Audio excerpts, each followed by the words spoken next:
of definite proportion, how to write the chemical formula of a compound. And आज हम पढ़ेंगे molecular mass and mole concept. सबसे पहले हम पढ़ेंगे कि molecular mass क्या होता है. molecular mass होता है आपका the formula mass of a compound is sum of its molecular mass of all atom present in a formula is known as molecular mass. तो molecular mass को हम कह सकते हैं sum of molecular mass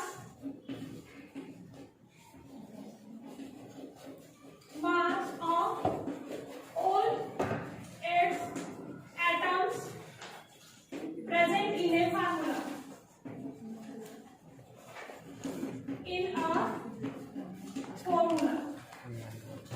is called molecular mass of formula.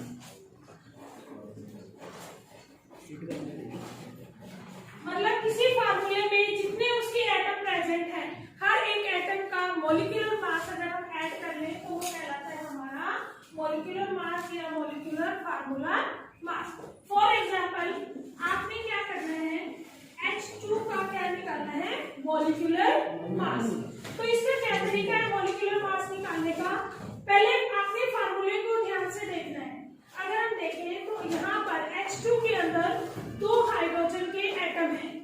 तो आप क्या करोगे, आपको पता है हाइड्रोजन का मॉलिक्यूलर मास कितना होता है 1 और नंबर ऑफ एटम कितने हैं 2.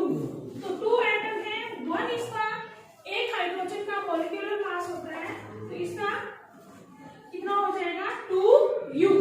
U क्या है, इसकी यूनिट होती है मॉलिक्यूलर मास की जिसको हम बोलते हैं एटॉमिक यूनिट, या इसको आप कह सकते हो 2 ग्राम. तो 1 gram atomic unit is equal to number of grams of molecules present in a formula. इसको हम ग्राम में भी ले सकते हैं और किस में भी ले सकते हैं, यू के अंदर भी इसको मेजर कर सकते हैं मॉलिक्यूलर मास. ठीक है, नेक्स्ट आप देखो. फॉर एग्जांपल नेक्स्ट मान लो आपने O2 का मॉलिक्यूलर मास निकालना है कि ऑक्सीजन के 2 मॉलिक्यूल हैं, इसका मॉलिक्यूलर मास कितना होगा. तो इसका वही तरीका है, नंबर ऑफ ऑक्सीजन के एटम कितने हैं 2 और एक ऑक्सीजन का मास कितना होता है 16. तो ये कितना आ जाएगा 32U और इसको आप बोल सकते हो 32 ग्राम. इसी तरीके से मान लो आपने कार्बन डाइऑक्साइड का मॉलिक्यूलर मास निकालना है. तो देखो इसके अंदर आपने चेक करना है कि एक कार्बन एटम है और 2 ऑक्सीजन एटम है. तो आप हर एक एटम का इंडिविजुअली मास ऐड कर दो तो इसका क्या आ जाएगा molecular mass of carbon dioxide.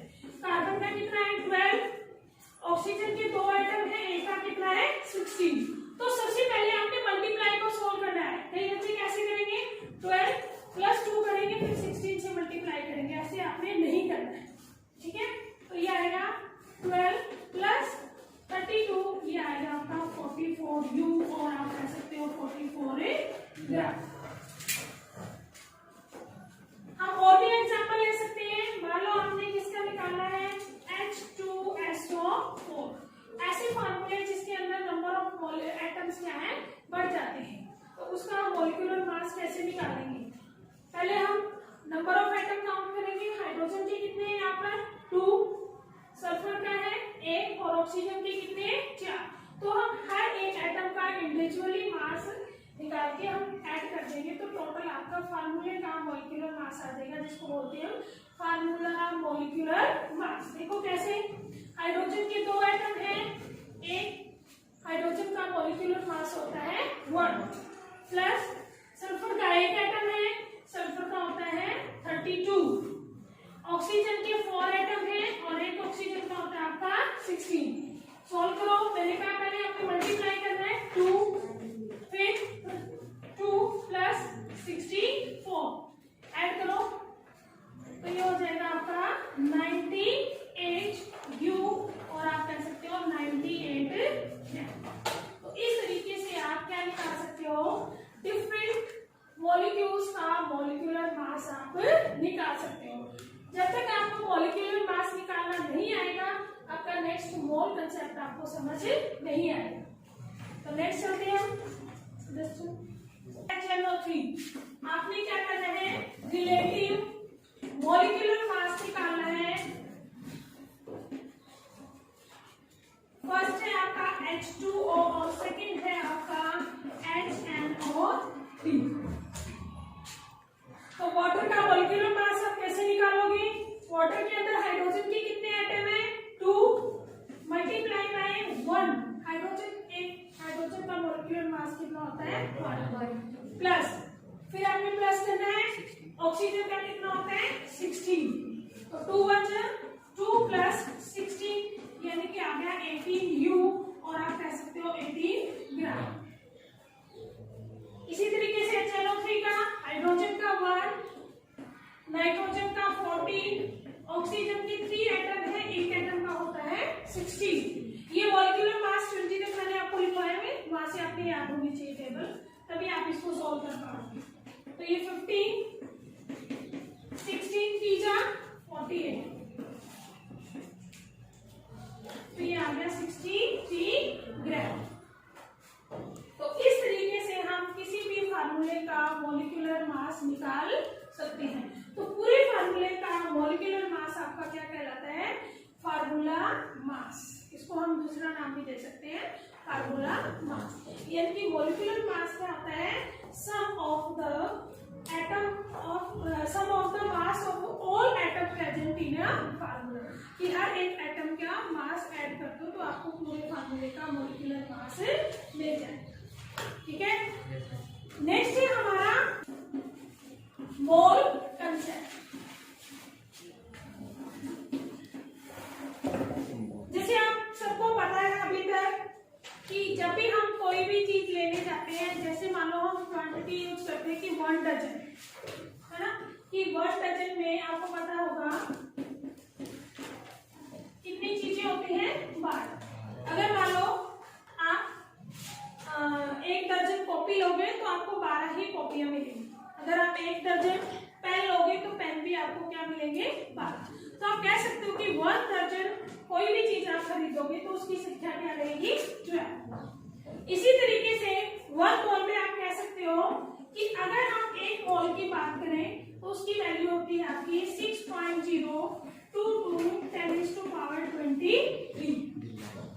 ये आपके 1 मोल के अंदर इतने, आप अगर पार्टिकल्स की बात करते हैं तो आपके पार्टिकल्स प्रेजेंट हैं।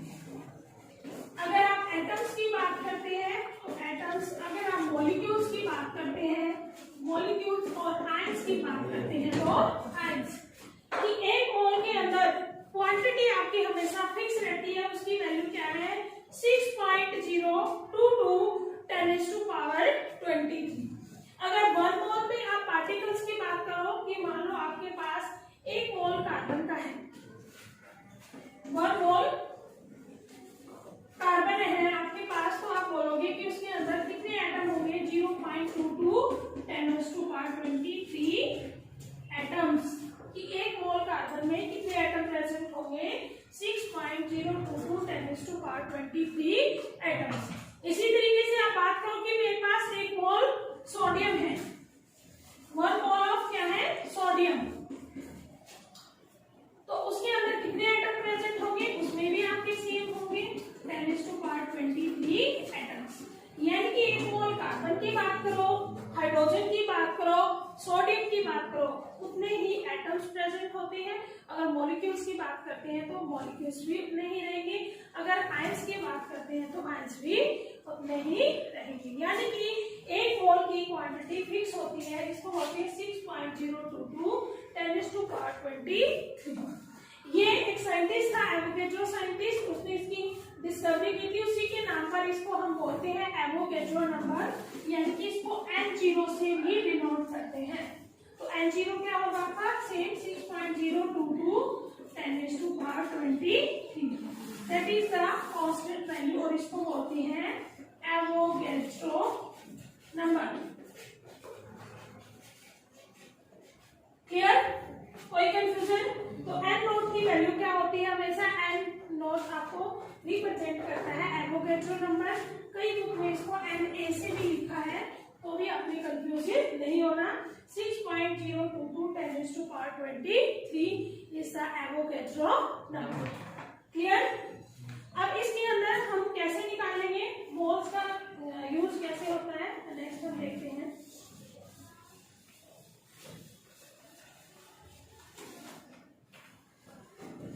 अब आपने याद रखना है कुछ quantity, for example number of moles. अगर आपने नंबर ऑफ मोल्स निकालने हैं तो उसको रिप्रेजेंट करते हैं हम n से। इसको कैसे कैलकुलेट करते हैं, mass in gram divide by molecular mass. Mass in gram को स्मॉल m से लिखेंगे और मॉलिक्यूलर मास को लिखते हैं हम कैपिटल M से। n is the number of moles. मान लो आपने कैलकुलेट करना है कि गिवन अमाउंट में कितने नंबर ऑफ मोल्स प्रेजेंट है, तो उसका फार्मूला होगा आपका mass in gram divide by molecular mass. For example जैसे आपका दिया हुआ है, calculate the number of moles 52 gram of helium.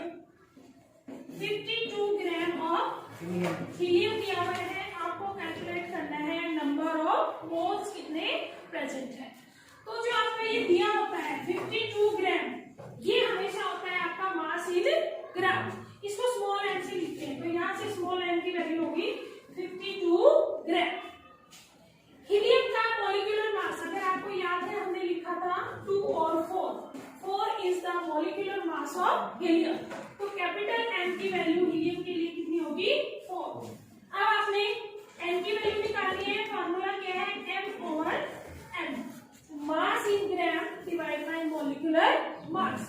तो m कितना है आपका 52 डिवाइड बाय 4, तो ये आ जाएगा आपका 13।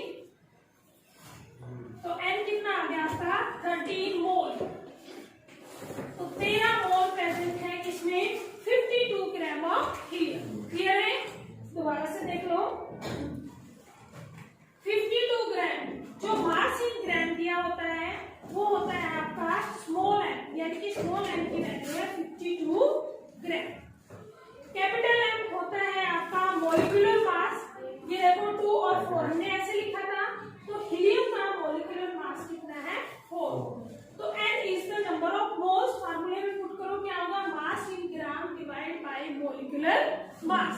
तो मास इन ग्राम कितना 52, मॉलिक्यूलर मास है 4, तो वैल्यू कितनी आ गई 13। यानी कि हीलियम के पास 13 मोल्स प्रेजेंट है इन 52 ग्राम ऑफ हीलियम। क्लियर है? नेक्स्ट देखते हैं कि मान लो आपके पास मास की बजाय नंबर ऑफ पार्टिकल्स दें, फिर हम नंबर ऑफ मोल्स कैसे निकाल सकते हैं। नंबर ऑफ मोल्स का दूसरा फार्मूला होता है आपका ये भी n, ये होता है number of particles divide by Avogadro number.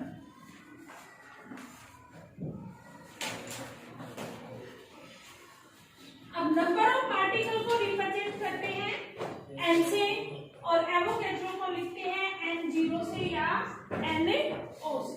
ठीक है? तो n का एक और फार्मूला होता है n divide by n0। n0 means या n नोट भी बोल देते हैं इसको, या कई बुक में na भी होगा। सबका मतलब क्या होगा, एवोगैड्रो नंबर। कि मान लो किसी एटम के पास मास की बजाय बोल दें कि उसके अंदर कितने पार्टिकल प्रेजेंट है, तो हम इस फार्मूले का यूज करेंगे।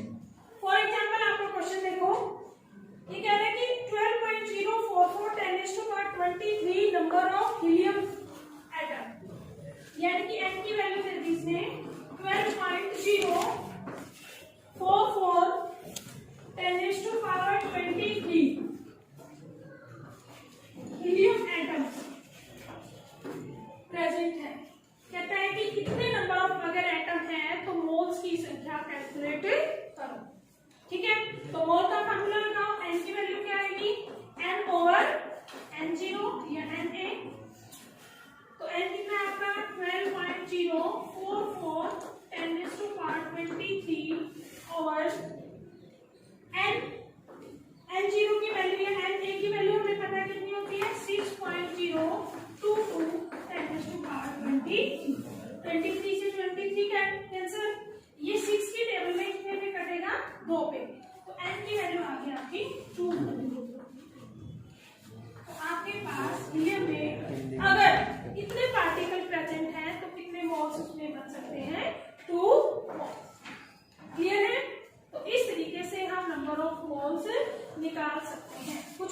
एग्जांपल हम लेते हैं ताकि आपका ये कंसेप्ट बिल्कुल क्लियर हो जाए।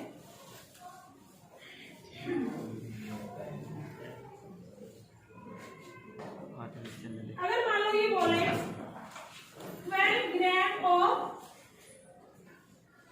Carbon, calculate the number of moles in 12 gram of carbon. ठीक है, तो 12 ग्राम, तो मैंने बताया ये 12 ग्राम जो होता है इसको हम क्या मानेंगे, मास इन ग्राम। तो स्मॉल m की वैल्यू कितनी होगी, 12।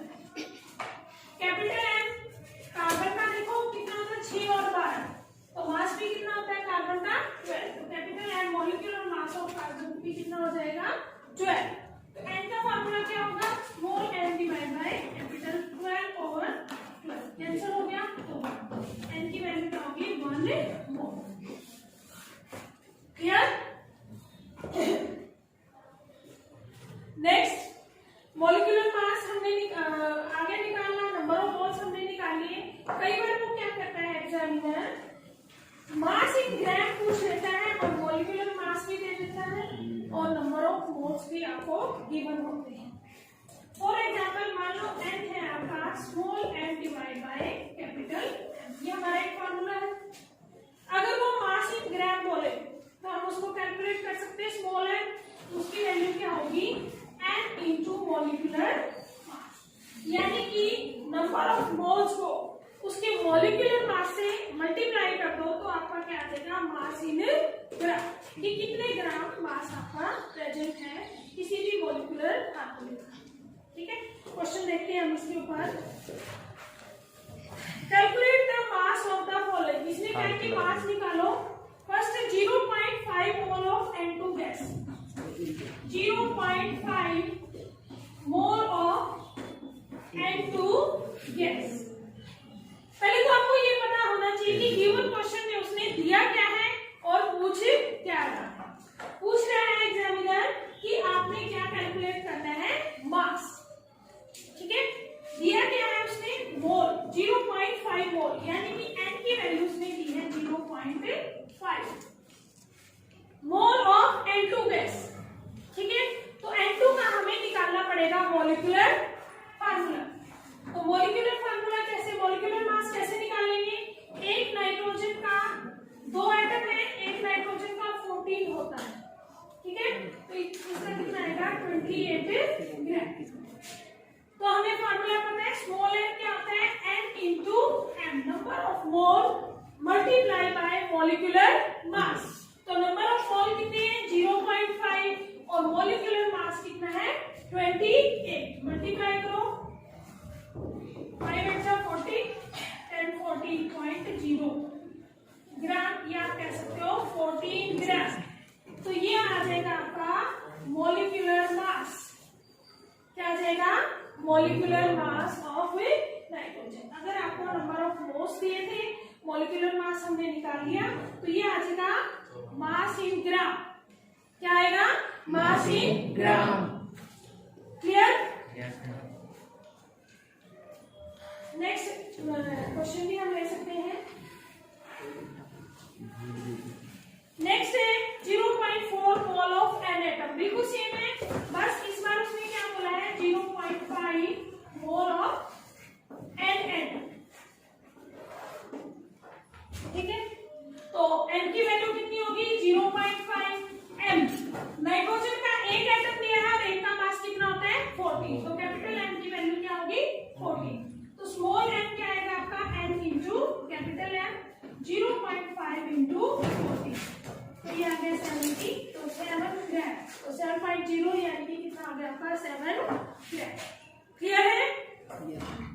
अब आपका क्वेश्चन एग्जामिनर ऐसे भी पूछ सकता है कि अगर वो नंबर ऑफ एटम्स दे तब पूछे कि मास इन ग्राम निकालो, तो पहले हमें क्या निकालना पड़ेगा, नंबर ऑफ मोल्स, फिर हम इसी फार्मूले से क्या निकाल लेंगे, मास इन ग्राम। क्वेश्चन देखते हैं। कहता है कि 3.011 10⁻23 नंबर ऑफ एन एटम, 3.011 10⁻23 ये है number of N atom. N का मतलब है नाइट्रोजन। तो ये आपकी जो वैल्यू होगी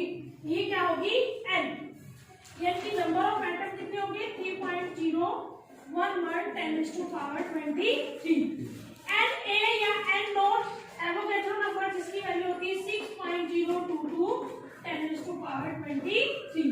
तो नंबर ऑफ मोल्स हमने पीछे निकाला था N/Na, पुट करो 3.011 10⁻23, इसको डिवाइड करेंगे 6.022 10⁻23, ये कैंसिल है, ठीक है। जब इसको हम डिवाइड करेंगे 6 5 जा 30, लगभग 0.5 में ये कट जाएगा, तो n की वैल्यू आएगी 0.5। अब n की वैल्यू 0.5 है। इसी क्वेश्चन में अगला मास कितना है 40, तो n क्या बनेगा 0.40, बिल्कुल सेम आंसर आ जाएगा 7 ग्राम। क्लियर। बस इसमें डिफरेंट क्या था कि आपको नंबर ऑफ मोल्स की बजाय नंबर ऑफ एटम दिए थे, ठीक है। अगर हमें एटम्स दिए हो तो अभी हम नंबर ऑफ मोल्स निकाल सकते हैं। फार्मूला क्या होगा N/Na। n क्या है आपका नंबर ऑफ एटम, N0 या Na क्या है आपका एवोगैड्रो नंबर। तो इस तरीके से हम n की वैल्यू कैलकुलेट करके मास इन ग्राम किसी भी एटम का कैलकुलेट कर सकते हैं। क्लियर।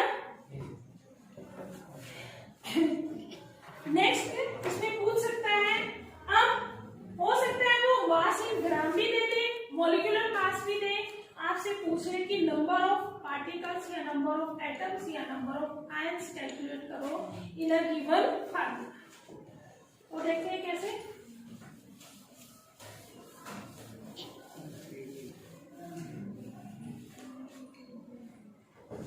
क्वेश्चन है, calculate the number of particle in each of the following. 46 gram of sodium atom, 46 gram of sodium atom.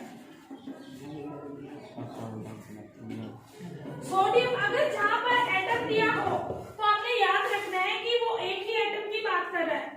Molecules दिया है तो आप N2O2 इस तरीके से ले सकते हैं, पर वो एक एटम की बात कर रहा है तो वहां सिंगल एटम आएगा, ठीक है।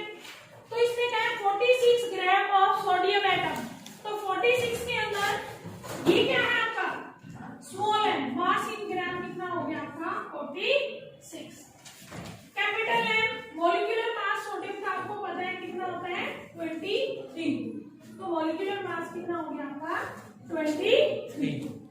तो एन नंबर ऑफ मोल्स आप निकालो, small N divide by capital M, 46 divide by 23, तो ये कितना आ जाएगा 2, यानी कि आपके पास कितने मोल बने 46 ग्राम ऑफ सोडियम में 2 मोल, ठीक है।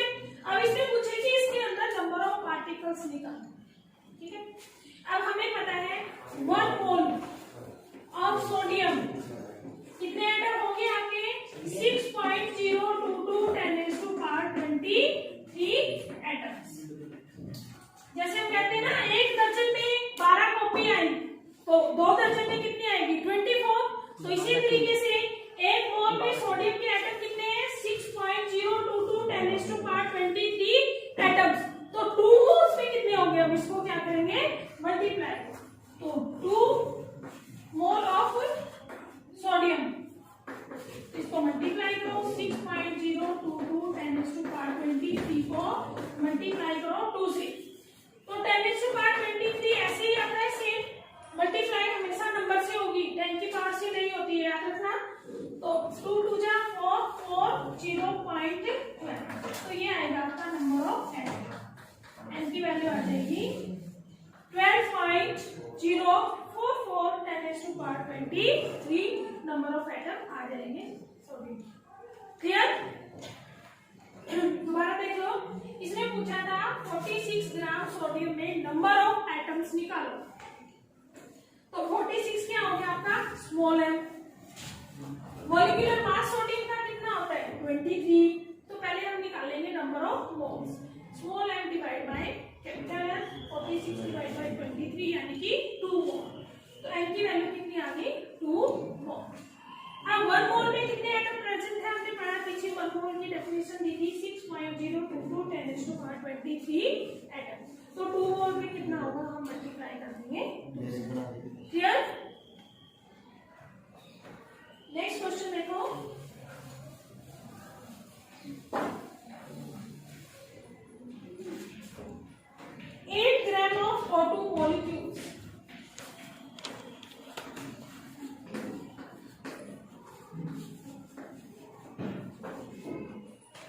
पूछा इसने नंबर ऑफ पार्टिकल्स।